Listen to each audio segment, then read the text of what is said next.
నన్ను బలపరచు క్రీస్తు యందు నేను సమస్తము చేయగలను. దేవుడు మన పక్షమునుండగా మనకి విరోధి ఎవడు? ఆమేన్, ఆమేన్. ప్రార్థన చేసుకుందాం. అనుకోవడం వేరు, చేయడం వేరు. చెప్దామా మాట?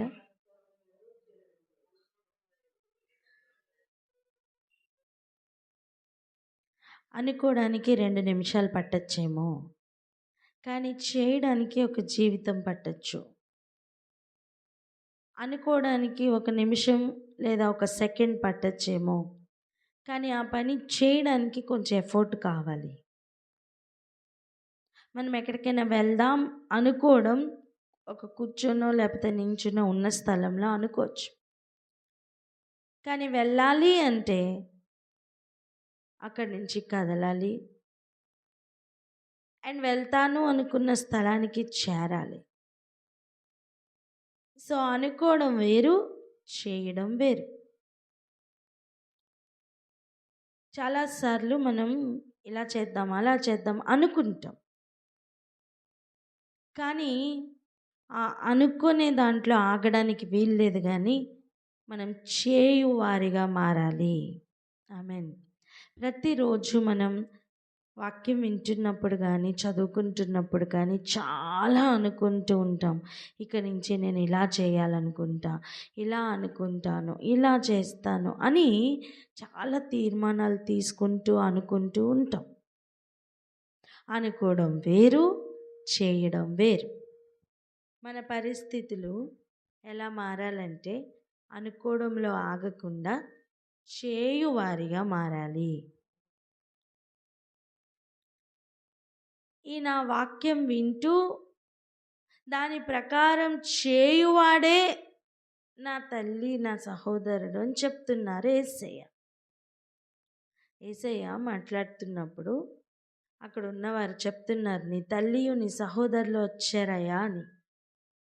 అందుకే ఆయన చెప్తున్నమాట, ఎవరు నా తల్లి, ఎవరు నా సహోదరుడు అంటే వాక్యం ప్రకారం చేయువారు, విని చేయువారు. వినుట మట్టుకు విని వదిలిపెట్టువారు కాదండి, దానిని కొనసాగించి చేసి ప్రవర్తనలోనికి తీసుకుని వచ్చు వారు ఆయనకి తల్లి సహోదరులుగా ఉంటారు. అంటే ఏంటి?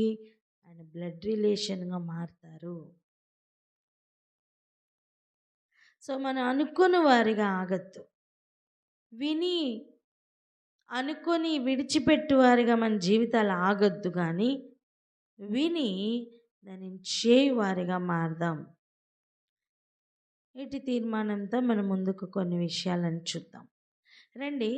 సీమోను పేతురు యేసు ప్రభుతో మాట్లాడుతున్న మాటలు నిన్న ఆపి మనం ఈరోజు చూసుకోవాలనుకున్నాం. అదే ఏరియాకి వెళ్దాం రండి. యోహాను సువార్త 13వ అధ్యాయం 36 నుండి 38 వరకు చదువుకుందాం. 36 నుండి 38.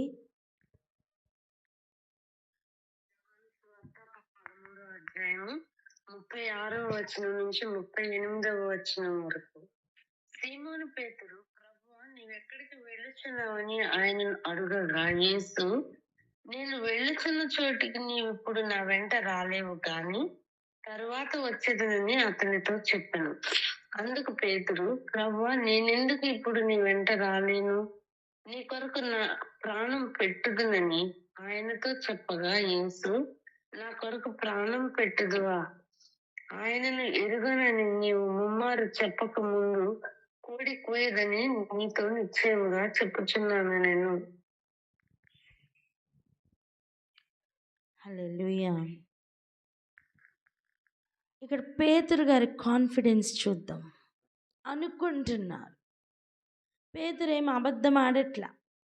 కాకపోతే తను అనుకున్నది చేయడం వరకు మధ్యలో ఒక గ్యాప్ మనం చూస్తున్నాం.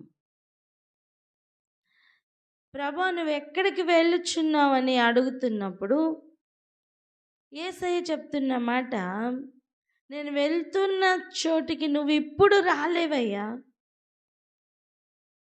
కానీ తర్వాత వచ్చేదో.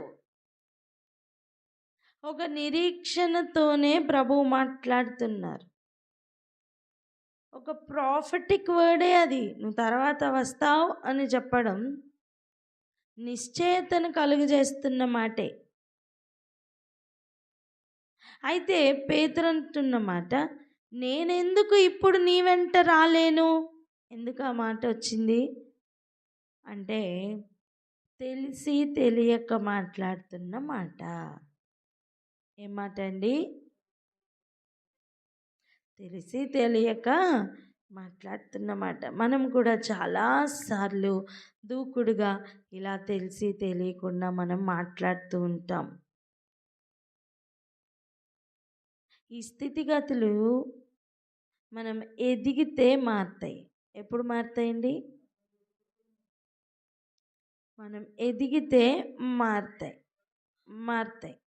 చూడండి, అప్పుడు ఏమంటున్నాడంటే, నీ కొరకు నా ప్రాణం పెట్టుదునని ఆయనతో చెప్పగా, యాక్చువల్గా తనకి ప్రాణం పెట్టే అంత ప్రేమ లేదా? ఉంది అనుకుంటున్నాడు. ఇంకొక మాట చదువుకుందాం రండి. 90 degrees యాంగిల్కి వెళ్దాం. అంటే మార్కు సువార్తకు వెళ్దాం. మార్కు సువార్త 14వ అధ్యాయం. మార్కు సువార్త 14వ అధ్యాయం 29వ వచనం చూడండి. అందుకు పేతురు, అందరూ అభ్యంతరపడినను నేను అభ్యంతరపడనని ఆయనతో చెప్పగా, యేసు అతన్ని చూసి ఏమంటున్నారు? నేటి రాత్రి కోడి 2 మారులు కూయక మునిపే నీవు నన్ను ఎరుగనని ముమ్మారు చెప్పుదువని నీతో నిశ్చయముగా చెప్పుచున్నానెను. అర్థం? ఇదే సందర్భం కదా. ఈ మాట మనకు అక్కడ మిస్ అయింది. కానీ చూడండి, ఆయన చెప్తున్న మాట, అందరూ అభ్యంతరపడినను నేను అభ్యంతరపడను. అది తన ఫీలింగ్ లోపల. తను అనుకుంటున్నాడు ఇలా. మనం యోహానులో చదువుతున్నప్పుడు తను చెప్తున్న మాట ఎలా ఉంది? నేను నీ కొరకు ప్రాణమైన పెడతాను అంటున్నాడు. నేను ఎందుకు రాలేను? నేను నీ కొరకు ప్రాణమైన ఇచ్చేస్తానయ్యా అని చెప్తూ ఉంటే, దానికి కనెక్టింగ్ ఇంకొక మాట కూడా అంటున్నాడు. ఏమని? అందరూ అభ్యంతరపడిన నేను మాత్రం అభ్యంతరపడను. అంటే వీటన్నిటిలోని మనకి ఒక ఫీల్ మనకు అర్థం అవ్వాలి.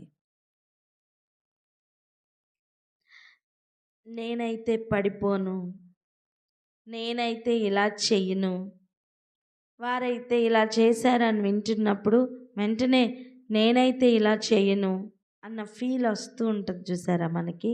ఇదిగో ఇలాగనే మనం ఫీల్ అవుతూ ఉంటాం. ఇటువంటి సందర్భాలు మనకి లేవా? చెప్పండి. ఉంటాయి. ప్రతి దినం మనం ఇలా ఫీల్ అవుతూ ఉంటాం. అనుకోవడం వేరు, చేయడం వేరు. ప్రభు అక్కడ చేస్తున్న పని ఏంటి? అవమానపరచడం కాదు, కానీ ఆ లోపల ఉన్న ఒరిజినాలిటీ బయటికి తీసి చూపిస్తున్నారు. అందరూ అభ్యంతరపడిన నేను మాత్రం పడను అనే ఒక స్వనీతి ఉంది చూసారా? దానిని కొట్టివేస్తున్న పరిస్థితులు ఈరోజే వస్తాయని చూపిస్తున్నారు. అందుకే ఏమంటున్నారు? అభ్యంతర పడవా, మొట్టమొదట నువ్వే నేనెవరో తెలియదని చెప్తావు. ఎప్పుడు? ఈరోజే, నేటి రాత్రి, ఈరోజే. వింటున్నారా? ఒకటి నేర్చుకుందాం ఈరోజు. ఏ రోజైతే మనం స్వనీతితో పలుకుతామో, మాట్లాడుతూ ఉంటామో, ఆ రోజే మన స్వనీతి బయట పెట్టే పరిస్థితులు వస్తాయి. కొంచెం కఠినంగా అనిపించవచ్చు ఈ మాట, కానీ ఇది సత్యం. ఎందుకంటే చూడండి, ఒక బట్ట మీద ఒక ఎండిపోయిన ఒక స్టెయిన్ ఉందనుకోండి, టమాటానో ఏదో పడి ఒక స్టెయిన్ అయింది. నువ్వు దాన్ని కడుగుతున్నప్పుడు బట్ట అంతటిని ఒకలా కడుగుతావు, కానీ స్టెయిన్ దగ్గరికి వచ్చేసరికి కొంచెం ఎక్కువ నలుపుతావు, కొంచెం ఎక్కువ రుద్దుతావు. ఏమవుతున్నప్పుడు ఆ స్టెయిన్ ఖచ్చితంగా బయటికి వస్తుంది. అంత బట్టంతటిని ఉతికేటట్లుగా కామన్గా దాన్ని కూడా పోనిస్తావా? లేదు. అదొక స్టెయిన్ గనుక, అదొక మచ్చ గనుక, అదొక డాగు గనుక దాని మీద ఇంకొంచెం కాన్సన్ట్రేషన్ పెంచి చూపిస్తావు కదా. అలాగనే మనల్ని కడిగే ప్రయత్నంలో మనల్ని మచ్చ అయినా డాగ్ అయినా మరి ఇతరది ఏదైనా లేకుండా చేసే ప్రయత్నంలో మన బలహీనతలు, లేదా మనం బలం అనుకుంటున్న మన బలహీనతలు మన దేవునికి మనకి అడ్డుగా వచ్చేవి.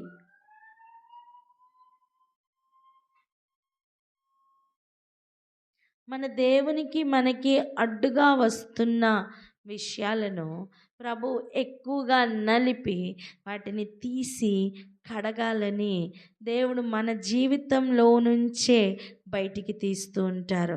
లేకపోతే మనం ఎలా ఫీల్ అవుతామంటే, లోకమంతా నీతిమంతులు కాకపోయినా నేను మాత్రం నీతిమంతుడను నీతిమంతురాలను అని ఫీల్ అవుతూ ఉంటాం. అందుకే ఇతరులు చేసే తప్పు త్వరగా కనబడుతుంది, మనం చేసే తప్పు త్వరగా కనపడదు. అప్పుడు దేవుడు ఏం చేస్తారంటే మన లోపల ఉన్న లోపాలను చూపించి వాటిని తొలగించడానికే తప్ప మనల్ని డిఫైల్ చేయడానికి కాదు, మనల్ని తొలగించడానికి కాదు. ఒకటి ఈరోజు తెలుసుకుందాం, మనల్ని తొలగించడానికి అయితే మన లోపల లోపాన్ని ఆయన చూపించరు. మనల్ని చేర్చుకోవడానికి అయితే మన లోపాన్ని చూపించి సరి చేస్తారు.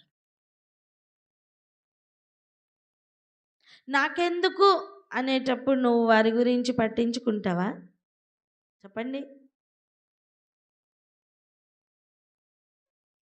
లేదు. అలా కాకుండా నా కుమారుడు నా కుమార్తె అనుకున్నప్పుడు నువ్వు వారిని సరిచేయవా? ఏదో రకంగా నయానో భయానో లోపరుచుకోవా?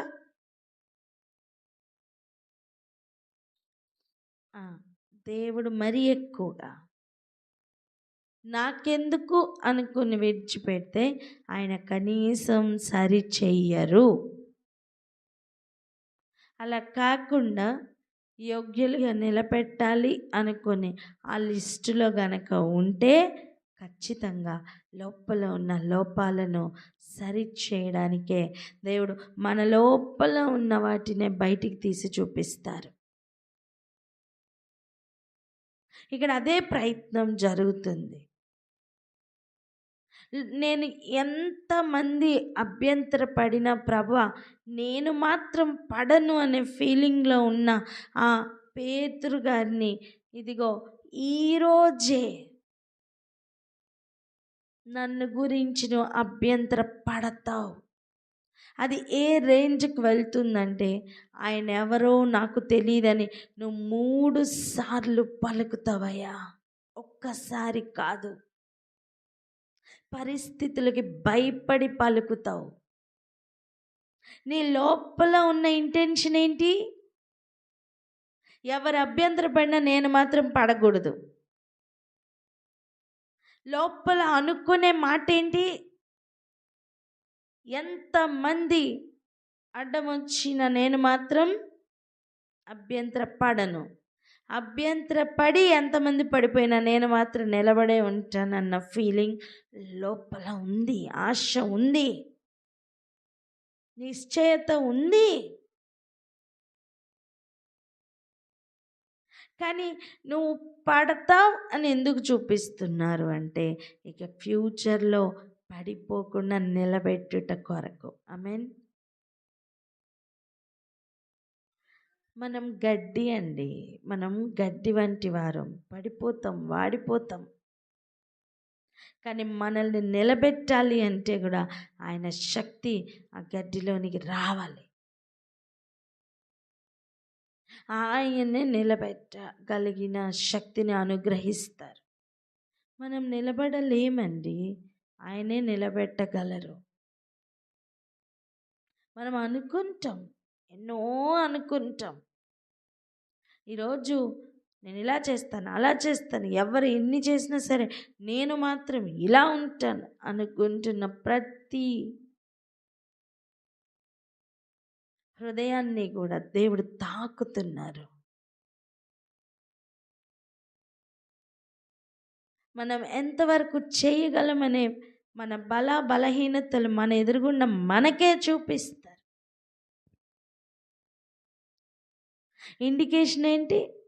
కోడి కూస్తుంది. నువ్వు మూడోసారి చెప్పినప్పటికంతా కోడి కూసిన వెంటనే నువ్వు జ్ఞాపకం చేసుకో, నీకు ఆల్రెడీ చెప్పానని.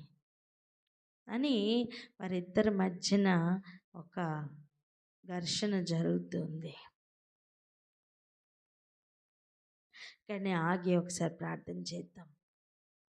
ఎన్నోసార్లు మన నీతిమంతులు మనకుంటూ పడిపోతున్నాం. దేవుడు మన లోపాన్ని చూపిస్తున్నది మనం తప్పిపోవాలని కాదు, మనం సరిచేయబడాలని. ఆయన గద్దింపుకు కానీ ఆయన నడిపింపుకు కానీ లోబడదామా? ఇది చాలా కఠినంగానే అనిపిస్తుంది. కానీ ఇక్కడ ఆగి ప్రార్థన చేద్దాం. ఎవరైనా ప్రార్థన అందుకోండి.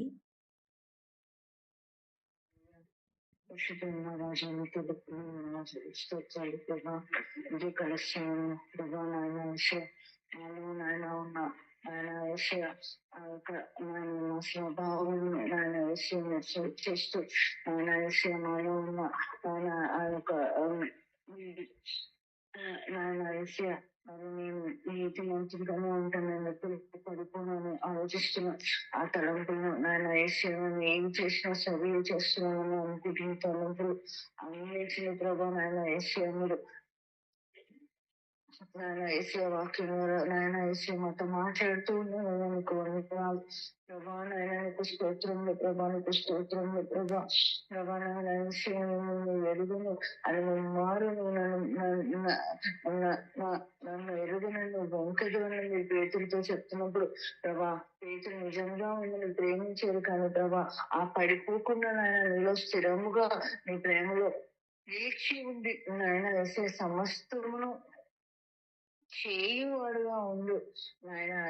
ఆ ఫేజ్ లోనికి నాయన బిడ్డను తీసుకురావడానికి ప్రభా నాయన ఏసీ మరి ఆయన ఆ ఎమోషనల్ ఆస్పెక్ట్ నుంచి కంప్లీట్ గా ప్రాక్టికల్ గా నాయన తను చేయనట్లుగా ఆ బిడ్డను మీరు మార్చగలిగానికి వందనాలు ప్రభా. నాయన అనుభవం జ్ఞానం ద్వారా నాయన ఏసీ ఆ బిడ్డతో మీరు మాట్లాడుతూ వచ్చారయ్యా ప్రభా. నాయన ఏసీ మేము మీలో నిలిచి ఉండాలన్న ప్రభా, మేము మీ యొక్క పని చేయాలన్న ప్రభా, మాకు మీ సాయం కావాలి ప్రభా. మీ యొక్క నాయన ఆలోచన కావాలి నాయన ఏసీ, మీ శక్తి కావాలి, మీ బలం కావాలి ప్రభా. మేము మా సొంతగా మేము ఏదో చేసాం, మేము ఏదో ఉన్నాం అని అనుకుంటే అది వ్యర్థం ప్రభా.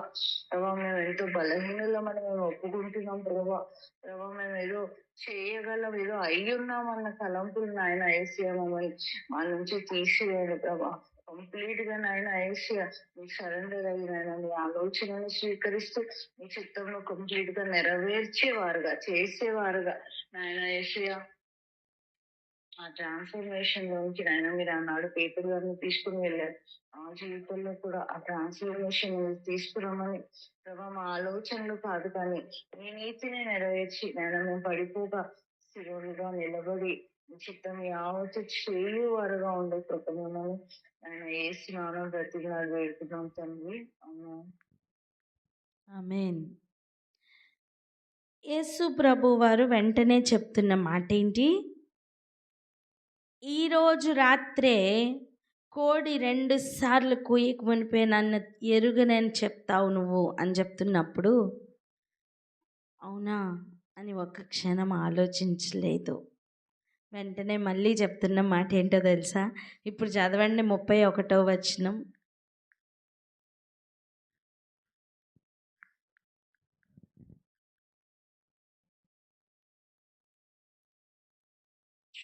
యోహాను సువార్త కాక మార్కు సువార్త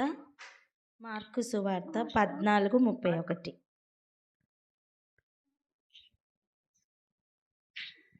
అక్కడ చదువుతాం. మార్కు సువార్త 14వ అధ్యాయము 31వ వచనము.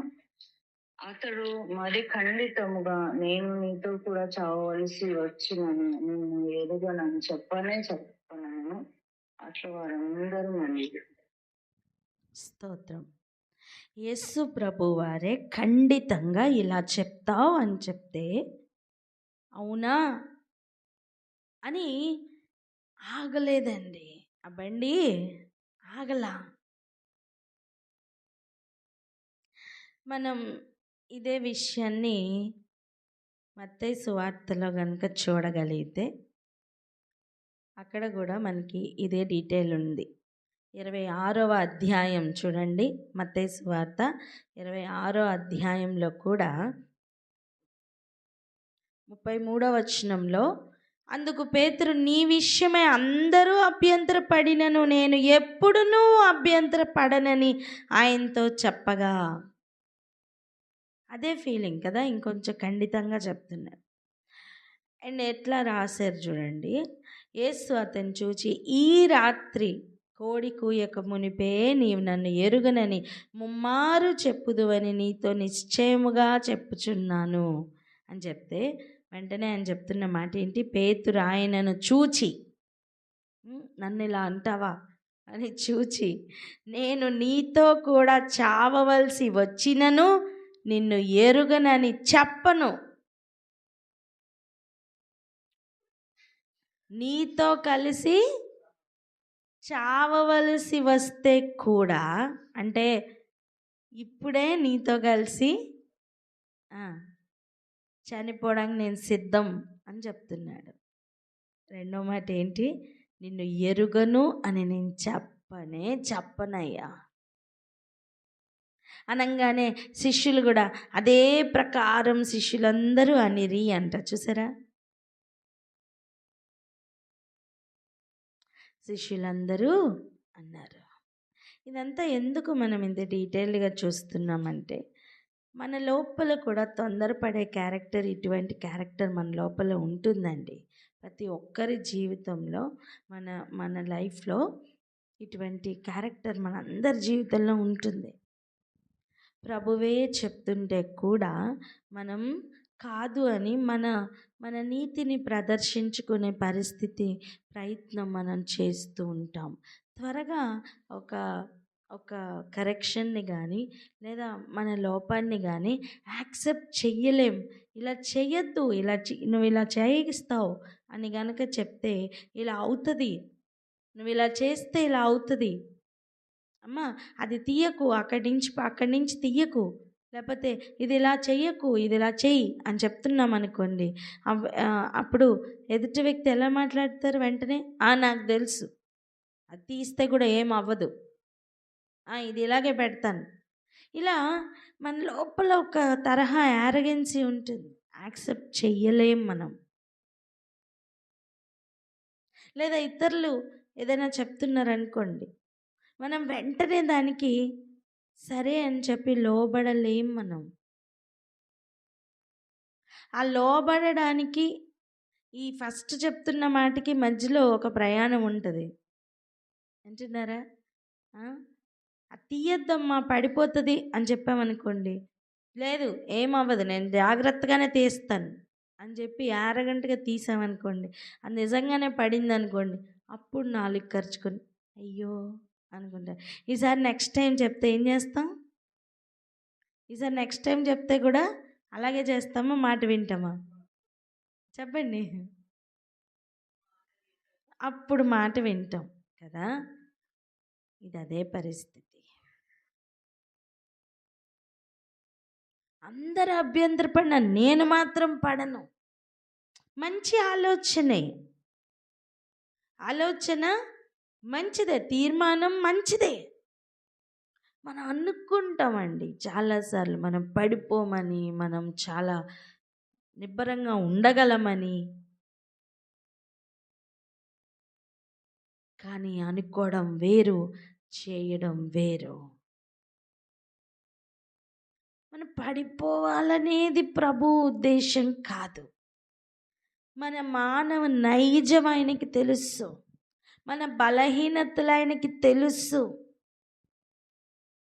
ఏ రోజు నేను అభ్యంతర పడనని చెప్తున్నాడో, ఏ రోజు నేను చావడానికి సిద్ధమని చెప్తున్నాడో, ఆ రోజే కనీసం నేనెవరో తెలీదని నువ్వు అంటావయ్యా అంటే ఆయనకి తెలుసు. అభ్యంతర పడతాడు అని తెలుసు, కోడి కూయబోతుందని తెలుసు. నేనేమంటున్నానంటే, యోబు విషయం ఒకసారి ఆలోచించండి.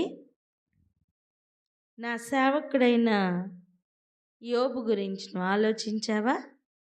అతడు యథార్థవర్తనుడు అని ఒక డిస్కషన్ అవ్వలేదా? అయిందా లేదా చెప్పండి. అయింది. అలా నా సేవకుడైన పేతురుని నువ్వు చూసావా? అతడు ఎవరు తెలుసా? కేఫా, బండ, అతని మీద నా సంఘం కడతాను నేను అని మాట్లాడుతుంది. ఏంటి, అతని మీద కడతావా? అతన్ని నాకు అప్పగించి ఒకసారి చూపిస్తాను తనెవరో, ఎంత బలహీనుడో, ఎంత ఇసుక వంటి వాడో నేను చూపిస్తా. తన మీద కడతావా ఇల్లు? తను ఎంత చంచల మనస్సు కలిగిన వాడో నేను చూపిస్తా, నేను నిరూపిస్తా అని చెప్తుంటే ప్రభు సరే వెళ్ళు అని యోబు దగ్గర వదిలినట్లుగా అపవాదిని వదల్లా. మీకు ఎలా తెలుసు అంటారా? రండి ఒక మాట చదువుకుందాం. లూకా సువార్త 22వ అధ్యాయం. లూకా సువార్త 22వ అధ్యాయం 31వ వచనం చూడండి. 31, 32, 31, 32.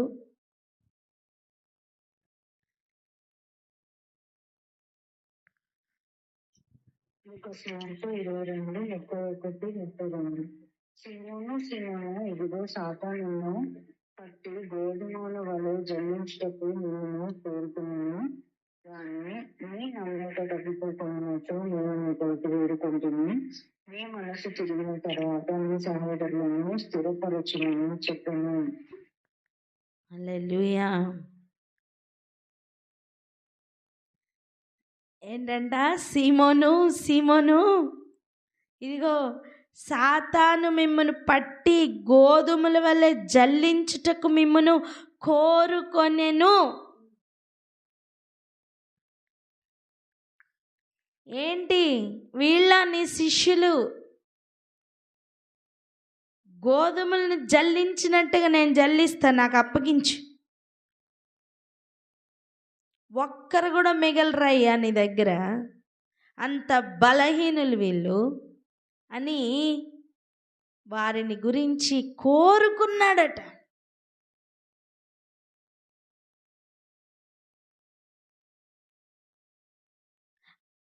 యోబు విషయంలో ఒక డిస్కషన్ అయినప్పుడు ఊరికనే అని ఉన్నాడా ఏంటి? తనకు కలిగి ఉన్న దానికి అంతటినీ నువ్వు కంచెనిచ్చావు, వేసావు. జాగ్రత్తగా తన అన్ని విషయాల్లో ముందుకు వెళ్ళడానికి నువ్వు సహాయం చేస్తున్నావు. అందుకే నీ దగ్గర ఉన్నాడు. అది తీసి చూడు, ఆ కంచి తీ, తనకున్నదంతా తీసేయి, అక్కడే నిన్ను దూషిస్తాడు అని ఒక డిస్కషన్ అవ్వలేదా? అలాగనే ఇక్కడ కూడా కోరుకుంటున్నాడండి అపవాది. ఏమని? నా చేతులకు అప్పగించు, నేను గోధుమలు జల్లించినట్టుగా ఒక్కొక్కరిని ఏరి పారేస్తానంటున్నాడు.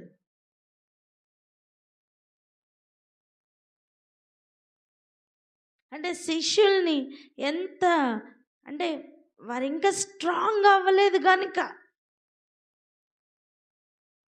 దేవుడట అప్పగించలేదట. మీ నమ్మిక తప్పిపోకుండానట్లు నేను నీ కొరకు వేడుకొంటిని. అంటే అర్థం సాతానుని కాదు అక్కడ వేడుకునేది. మీకు అర్థమైందా? తండ్రి అయిన దేవుణ్ణి వేడుకుంటున్నారు. ఏమని? అప్పుడే ఇవ్వద్దు,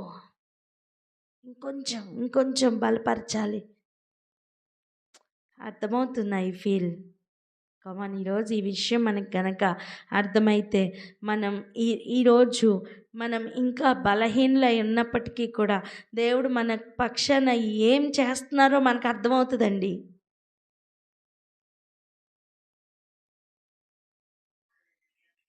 మన నిమిత్తం కూడా ప్రభు ఇలాగే వేడుకుంటున్నారు. మన విశ్వాసానికి పరీక్ష పెట్టాలని, మనల్ని శోధనలోనికి ఇప్పుడు ఆయన మాట విని దాని ప్రకారం ఇల్లు కట్టుకుంటున్నవాడు ఇల్లు కట్టుకుంటున్న వానితో సమానం. బండ మీద ఇల్లు కట్టుకుంటున్న వానితో సమానం. ఇప్పుడు గాలి వచ్చాను, తుఫాను వచ్చాను, వరద వచ్చాను, ఎవరు తెచ్చాను?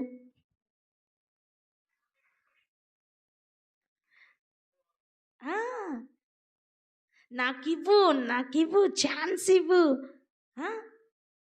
200 to 300 స్పీడ్తో నేను గాలిగా వేస్తా, ఆ ఇల్లు పడిపోతుంది అని బెట్టింగ్ వేసుకుని రావడానికి వాడు సిద్ధంగా ఉంటే అప్పుడే వద్దు ప్రభు, అప్పుడే పంపకండి అని ప్రభువుని గనక తండ్రి అయిన దేవుణ్ణి మన యేసయ్య మన కొరకు వేడుకుంటే ఎలా ఉంటుంది? అలా వేడుకుంటూ ఆపుతున్నారు. ఎంతవరకు? మనం స్ట్రాంగ్ అయ్యేంత వరకు. ఎంతవరకు అండి?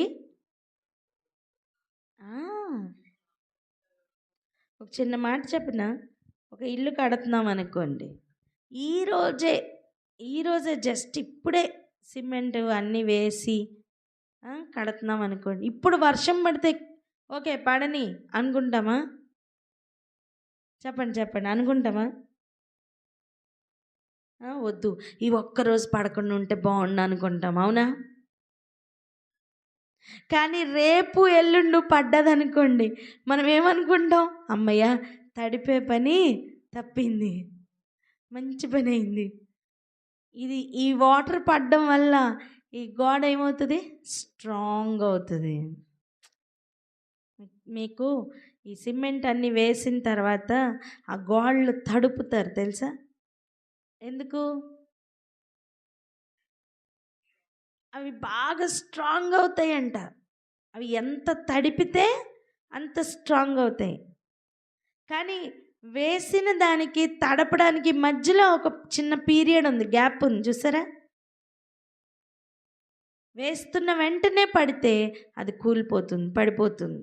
అలా కాకుండా కొంచెం వేసేసిన తర్వాత ఆరి తర్వాత ఈ నీళ్ళు పడితే అది సేఫ్. ఇంకా మనం పోయకుండానే, మనం కష్టపడి వాటరింగ్ చేయకుండానే వర్షం పడుతుండే మంచిది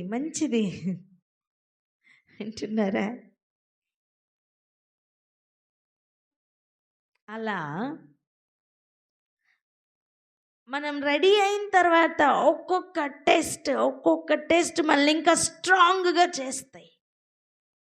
నాకెందుకు ఈ ఆటంకం అనుకోకు. నువ్వు పడిపోతున్న టైం నీ కొరకు దేవుడు వేడుకుంటున్నారు అప్పుడే వద్దని. కానీ నువ్వు ఎదుర్కొనే సామర్థ్యత వస్తున్న టైం దేవుడు సరే అని అలౌ చేస్తారు, నిన్ను పడగొట్టడం కాదు, నేను నిలబెట్టడానికి. నేను చెప్పరే.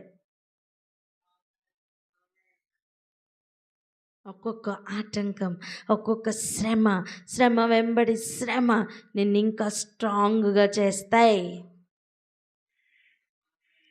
దానిని అనుభవిస్తున్న పౌలు గారు అంటున్నమాట, మనం అనేక శ్రమలు అనుభవించి పరలోకమునకు చేరాలి అని.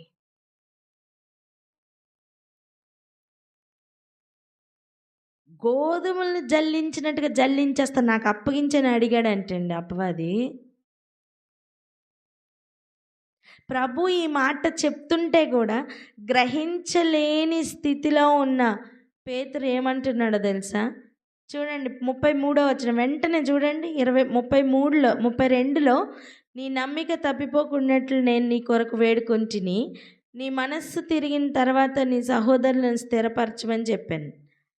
వెంటనే 33లో అవునా ప్రభా, సరేనా, సరే అనట్లా, యాక్సెప్ట్ చెయ్యట్లా, దూకుడు. ఏమంటున్నాడు తెలుసా? అయితే అతడు, ప్రభువా, నీతో కూడా చెరలోనికి నీ మరణమునకును వెళ్ళుటకు సిద్ధముగా ఉన్నానని ఆయనతో అనగా,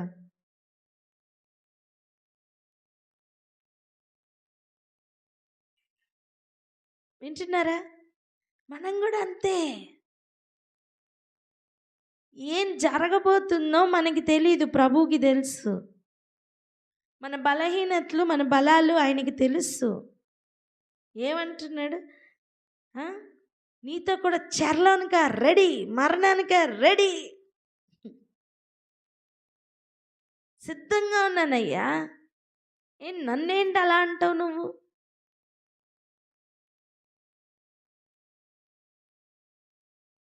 ఇక్కడ మనం ఒక విషయాన్ని ఆలోచించాలి, అర్థం చేసుకోవాలి. మనం ఎదగాలనే ప్రభు ఆశ, కానీ మన ప్రతి అడుగులోని కూడా మనల్ని పడగొట్టాలని అపవాది వెయిటింగ్లో ఉన్నాడు. వాణిని కూడా పడగొట్టే స్థితిలోనికి, స్థాయిలోనికి ప్రభు మనల్ని తేవాలని మన కొరకు వేడుకుంటున్నారు. పేతురుతో మాట్లాడేటప్పుడు చెప్పిన పదం ఏంటండి? పాతాళలోక ద్వారములు నీ ఎదుట నిలువ నేరవు. వింటున్నారా?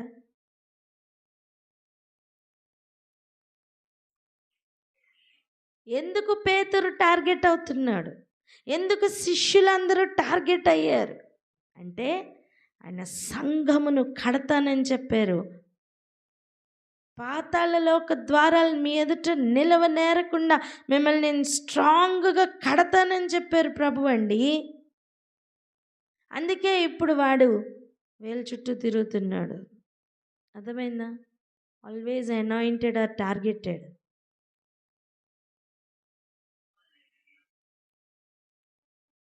ఎందుకు నిన్ను పడగొట్టాలని, ఎందుకు నిన్ను ఆపాలని, ఎందుకు నువ్వు ముందుకు వెళ్ళకుండా చెయ్యాలని పరిస్థితులు ఎందుకు వస్తాయి, ఎందుకు వస్తున్నాయంటే, నువ్వు స్ట్రాంగ్ అయిన తర్వాత వాటిని తొక్కి నిలబడాలని ప్రభు వెయిట్ చేస్తున్నారు.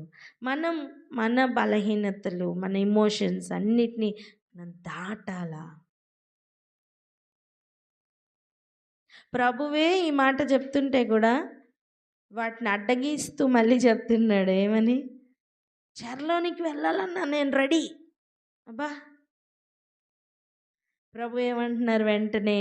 34 చూసారా? అయితే పేతురు నీవు నన్ను ఎరుగనని ముమ్మారు చెప్పు వరకు నేడు కోడి కూయదని నీతో చెప్పుచున్నాను.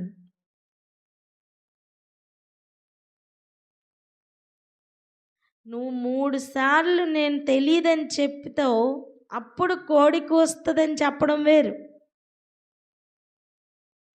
కానీ ఇక్కడ చూసారా, నువ్వు అలా చెప్పేంత వరకు కోడి కూడా కూయదట. అంటే ఏంటి? తెల్లారదని. ఈరోజే నువ్వెవరో నీకు తెలిసిపోవాలి.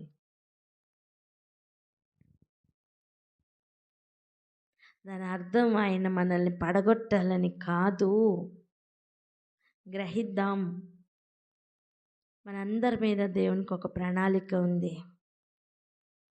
ఆ కట్టబడుతున్న ఆ సంఘం మీద మనం ఇప్పుడు ఈ 2000 సంవత్సరాల తర్వాత మనం ఒక్కొక్క రాయిగా కట్టబడాలండి. ఆయన సియోన్లో ఆయన మూలరాయిగా స్థాపింపబడ్డారు యేసయ్య. ఆయన మీద ఈ అపోస్తలుల ప్రయాణం ఇంత భయంకరంగా ఉంది. దాని తర్వాత 2000 సంవత్సరాలుగా ఆయన సంఘాన్ని ఆయన కడుతూ వస్తున్నారు. ఒక చెట్టుకి గనక మొదల నుంచి వేసుకుంటూ వచ్చి ఆ చిగురు పుడుతుంటే ఎలా ఉంటుందో అలా మనం ఆ ఎండ్లో మనం ఉన్నాం. ఆ ఎండ్లో పెడుతున్న రాళ్ల వల్లే మనం కట్టబడుతున్నాం. ఆ పైన పెడుతున్నారండి మనల్ని.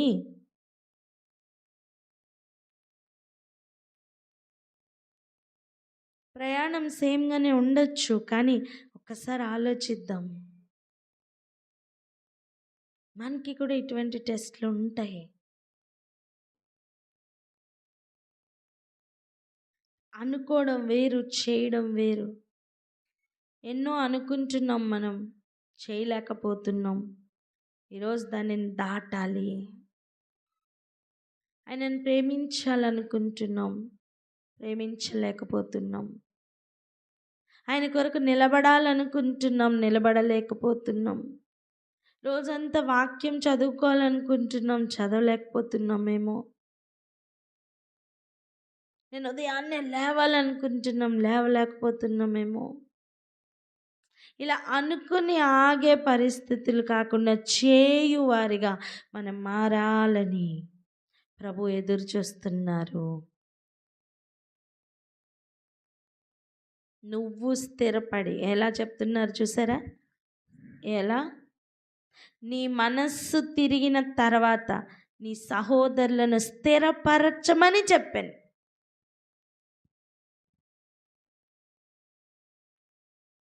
నీ మనస్సు తిరగకుండా నీ సహోదరులు స్థిరపడరు. చెప్పండి అన్నమాట. నా మనస్సు తిరగకుండా, చెప్పాలి, నా మనస్సు తిరగకుండా నా సహోదరులు స్థిరపడరు. ఇంకో మాట కూడా చెప్దాం. నా మనస్సు తిరగకుండా నా కుటుంబం స్థిరపడదు.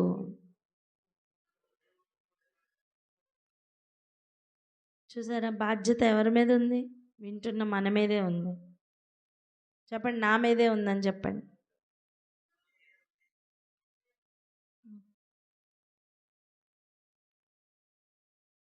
ఈ మాటలు వింటున్న మనం, మన బలహీనతలు అన్నీ మనకి ప్రభువుకి తెలుసు. ఎందుకు అవన్నీ మన ఎదురుగుండా మనలో నుండి బయటికి తీసి చూపిస్తున్నారంటే మనల్ని డిఫైల్ చేయడానికి కాదు, మనల్ని యోగ్యులుగా చేయడానికి, మార్పు పొందడానికి ప్రభు అవకాశం ఇస్తున్నారు. అందుకనే ఇంకొక రోజు మరలా మనకి సజీవంగా ఇచ్చారు.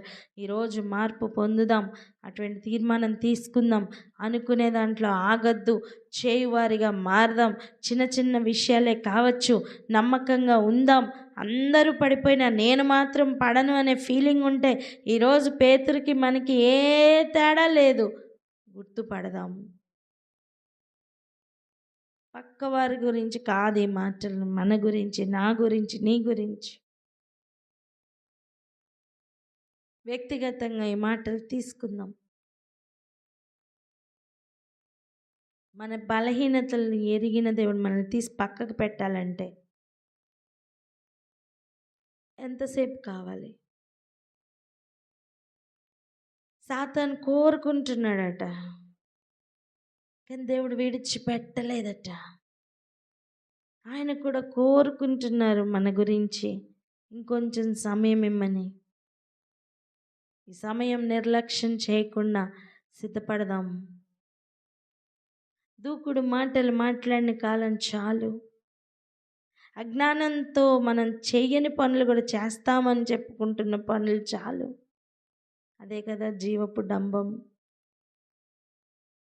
ఆ మాటలు చాలు. యథార్థంగా మనల్ని మనం ఎవరో చూసుకుందాం. మనం ఏ స్థాయిలో ఉన్నామో, ఎక్కడ నిలబడ్డామో చూసుకుందాం.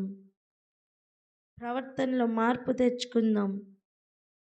నా మనస్సు తిరిగితే నా సహోదరులు స్థిరపడతారన్న ఆలోచన ఈరోజు కలిగి ఉందాం. దేవుడు మనందరినీ త్రిప్పి స్థిరపరచునుగాక. ఆమేన్. అక్క.